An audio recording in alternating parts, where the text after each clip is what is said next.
ਤੇ ਅਗਲੀ ਜਿਹੜੀ ਖਬਰ ਆ ਉਹ ਯਮਨ ਦੇ ਹੂਤੀਆਂ ਦੇ ਨਾਲ ਜੁੜੀ ਹੋਈ ਹੈ ਕਿਉਂਕਿ ਆਪਾਂ ਨੂੰ ਪਤਾ ਹੀ ਹੈ ਮਿਡਲ ਈਸਟ ਦੇ ਵਿੱਚ ਇਸ ਟਾਈਮ ਬਹੁਤ ਜ਼ਿਆਦਾ ਜਿਹੜਾ ਤਣਾਅ ਉਹ ਵਧਿਆ ਪਿਆ ਈਰਾਨ ਦੇ ਮਾਮਲੇ ਦੇ ਉੱਤੇ ਆਪਾਂ ਪਹਿਲਾਂ ਹੀ ਗੱਲ ਜਿਹੜੀ ਹੈ ਕਰਕੇ ਹਟੇ ਆ। ਇਸ ਟਾਈਮ ਦੀ ਵੱਡੀ ਖਬਰ ਜਿਹੜੀ ਰੋਇਟਰ ਦੇ ਹਵਾਲੇ ਦੇ ਨਾਲ ਆ ਰਹੀ ਹੈ, ਇਸ ਗੱਲ ਦਾ ਦਾਅਵਾ ਕੀਤਾ ਜਾ ਰਿਹਾ ਕਿ ਜਿਹੜੇ ਯਮਨ ਦੇ ਹੂਤੀ ਨੇ ਉਹਨਾਂ ਨੇ ਸਾਊਦੀ ਅਰਬ ਦੇ ਵਿਰੁੱਧ ਜਿਹੜੀ ਸਮੁੰਦਰੀ ਨਾਕਾਬੰਦੀ ਆ ਉਹਦਾ ਐਲਾਨ ਕਰ ਦਿੱਤਾ ਹੈ ਤੇ ਦੱਸਿਆ ਗਿਆ ਕਿ ਸਾਊਦੀ ਅਰਬ ਨੂੰ ਇਸ ਦੇ ਨਾਲ ਖਾਸਾ ਜਿਹੜਾ ਅਸਰ ਪਊਗਾ ਤੇ ਇਸ ਕਦਮ ਦੇ ਨਾਲ ਇਸ ਇਲਾਕੇ ਦੇ ਵਿੱਚ ਜਿਹੜੇ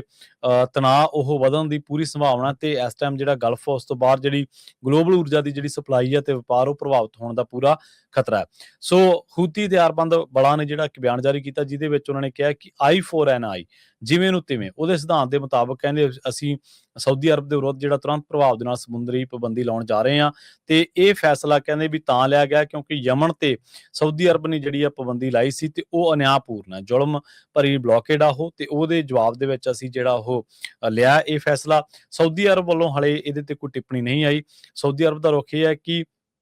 ਉਹਨਾਂ ਨੇ ਕੋਈ ਟਿੱਪਣੀ ਨਹੀਂ ਕੀਤੀ।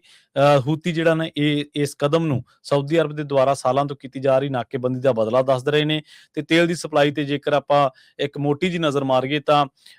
ਬੈਬ ਐਲ ਮੰਡੇਬ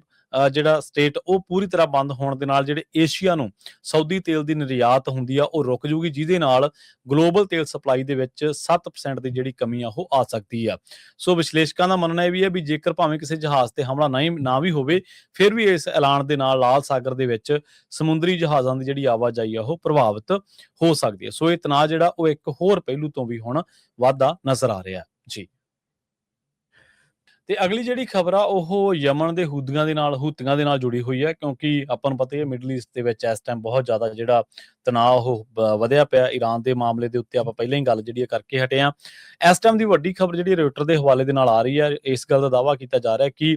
ਜਿਹੜੇ ਯਮਨ ਦੇ ਹੂਤੀ ਨੇ ਉਹਨਾਂ ਨੇ ਸਾਊਦੀ ਅਰਬ ਦੇ ਵਿਰੁੱਧ ਜਿਹੜੀ ਸਮੁੰਦਰੀ ਨਾਕਾਬੰਦੀ ਆ ਉਹਦਾ ਐਲਾਨ ਕਰ ਦਿੱਤਾ ਤੇ ਦੱਸਿਆ ਗਿਆ ਕਿ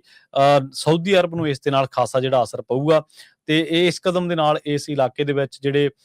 ਤਣਾਅ ਉਹ ਵਧਣ ਦੀ ਪੂਰੀ ਸੰਭਾਵਨਾ ਤੇ ਇਸ ਟਾਈਮ ਜਿਹੜਾ ਗਲਫ ਉਸ ਤੋਂ ਬਾਹਰ ਜਿਹੜੀ ਗਲੋਬਲ ਊਰਜਾ ਦੀ ਜਿਹੜੀ ਸਪਲਾਈ ਹੈ ਤੇ ਵਪਾਰ ਉਹ ਪ੍ਰਭਾਵਿਤ ਹੋਣ ਦਾ ਪੂਰਾ ਖਤਰਾ ਹੈ। ਸੋ ਹੂਤੀ ਹਥਿਆਰਬੰਦ ਬਲਾਂ ਨੇ ਜਿਹੜਾ ਇੱਕ ਬਿਆਨ ਜਾਰੀ ਕੀਤਾ ਜਿਹਦੇ ਵਿੱਚ ਉਹਨਾਂ ਨੇ ਕਿਹਾ ਕਿ I4NI ਜਿਵੇਂ ਨੂੰ ਤਿਵੇਂ ਉਹਦੇ ਸਿਧਾਂਤ ਦੇ ਮੁਤਾਬਕ ਕਹਿੰਦੇ ਅਸੀਂ ਸਾਊਦੀ ਅਰਬ ਦੇ ਵਿਰੁੱਧ ਜਿਹੜਾ ਤੁਰੰਤ ਪ੍ਰਭਾਵ ਦੇ ਨਾਲ ਸਮੁੰਦਰੀ ਪਾਬੰਦੀ ਲਾਉਣ ਜਾ ਰਹੇ ਹਾਂ ਤੇ ਇਹ ਫੈਸਲਾ ਕਹਿੰਦੇ ਵੀ ਤਾਂ ਲਿਆ ਗਿਆ ਕਿਉਂਕਿ ਯਮਨ ਤੇ ਸਾਊਦੀ ਅਰਬ ਨੇ ਜਿਹੜੀ ਆ ਪਾਬੰਦੀ ਲਾਈ ਸੀ ਤੇ ਉਹ ਅਨਿਆਂਪੂਰਨ ਹੈ, ਜ਼ੁਲਮ ਭਰੀ ਬਲੌਕੇਡ ਆ ਉਹ ਤੇ ਉਹਦੇ ਜਵਾਬ ਦੇ ਵਿੱਚ ਅਸੀਂ ਜਿਹੜਾ ਉਹ